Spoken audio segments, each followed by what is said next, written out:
recording yet? No. I think it does. Hi guys, today is September 29 and it's our first day taking a course with Ewha Global School. Our class is called Korean History and Literature and Films. I'm so excited to attend Dr. Kong's class. Yeah, me too. They say she's really tough but has really interesting topics. I'm sure she's a sweetheart. And the movies are a perfect way to understand certain changes from a different point of view. Yeah, and we'll have to do a lot of hard readings. Yeah, but they're totally necessary to understand the topics. Well guys, we're going to record of highlights from the class. Hope you like it. It was such a great time, the class with the professor. Dr. Dr. Kwon. Oh yeah, Dr. Kwan. I wonder what she's up to. I'd like to see her again. Yeah, me too. Well, let's watch what we learned together in our semester at Ewha Global School. 거기도 새잖아.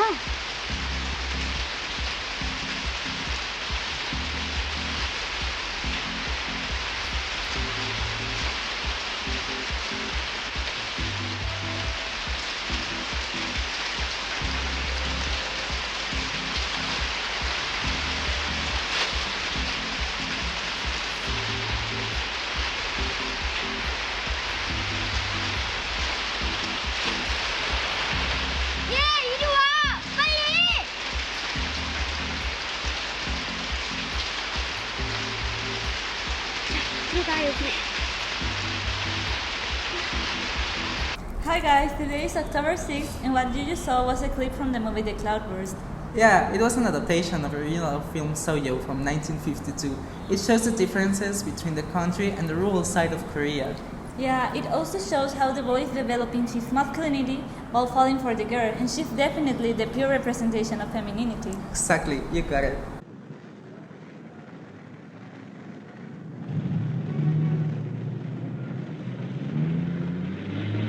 취했니? 그런가 봐요. 취했기를. 어쩌다 오발탄 같은 손이 걸렸어? 자기 갈 곳도 모르게.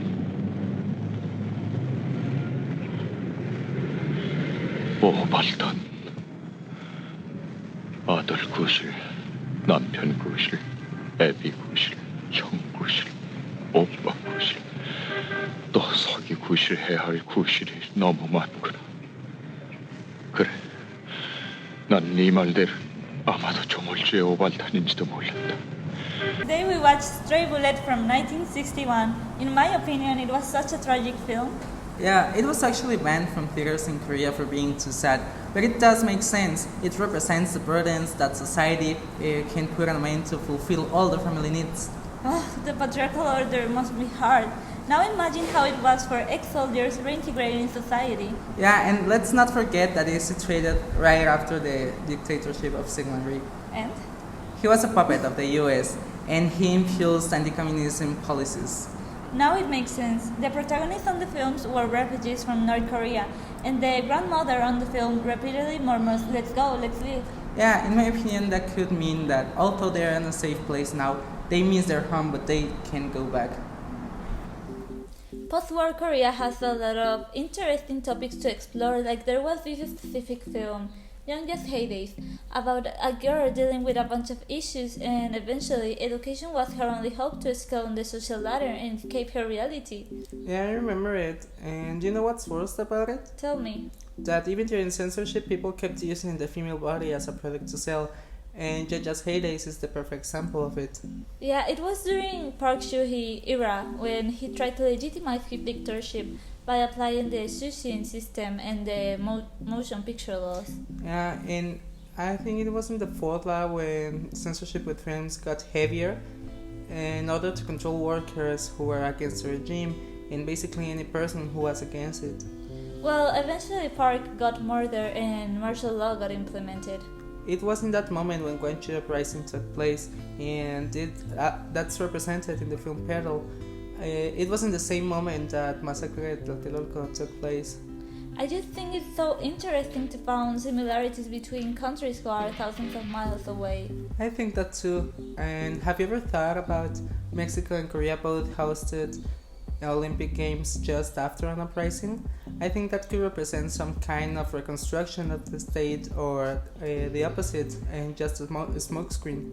Well, they could even say, hey, we have this big international event going on, why must we contain our forces when the Olympics are going to outshadow our bad actions?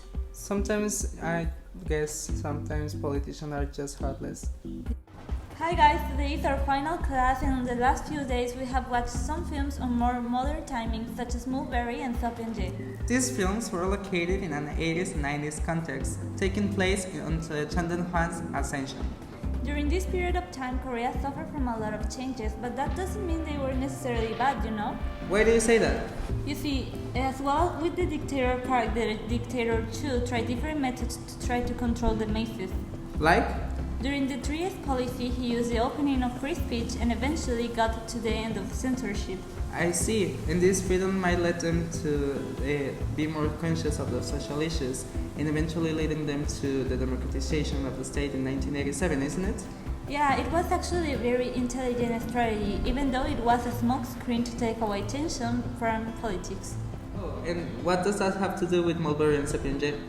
Look, Mulberry was a product from the 3S policy, while Sapien is an example to try to attempt to hire the Korean identity right after the democratization of the country by bringing up all Korean traditions. Like pansori?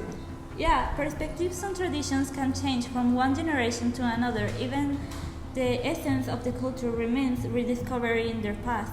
I guess pansori is just as traditional as mariachi is for us. And they represent the feeling of a society, in the case of Korea with Han, and with Mexico, this deep nationalism towards religious feelings. Yeah, I mean, Han can be linked to a certain kind of cognitive civilian feelings and also as the essence of a culture as itself. Every culture has this kind of personal values. One I can think of is the collective love we as Mexicans feel towards La Virgen de Guadalupe as a consequence for the colonialism, for example, in Mexican history. Yeah, I mean, I thought about it as a bond in society. And I just think there's so many cool points of comparison between countries, from food to clothing and from history and traditions. And I think it's cool to learn it through movies, you know? Yeah. It was a great time when we recorded that vlog. I mean, I had a lot of fun personally. I also had a lot of amusing moments. I learned pretty much about Korea while having fun. Yeah, I was so thankful with KF-Ewha because before taking the course, I mean, I had a very narrow knowledge of Korea. And even our personal growth and also our ability on teamwork and also comparing countries. Yeah, me too, totally. Well, I guess we'll see you soon.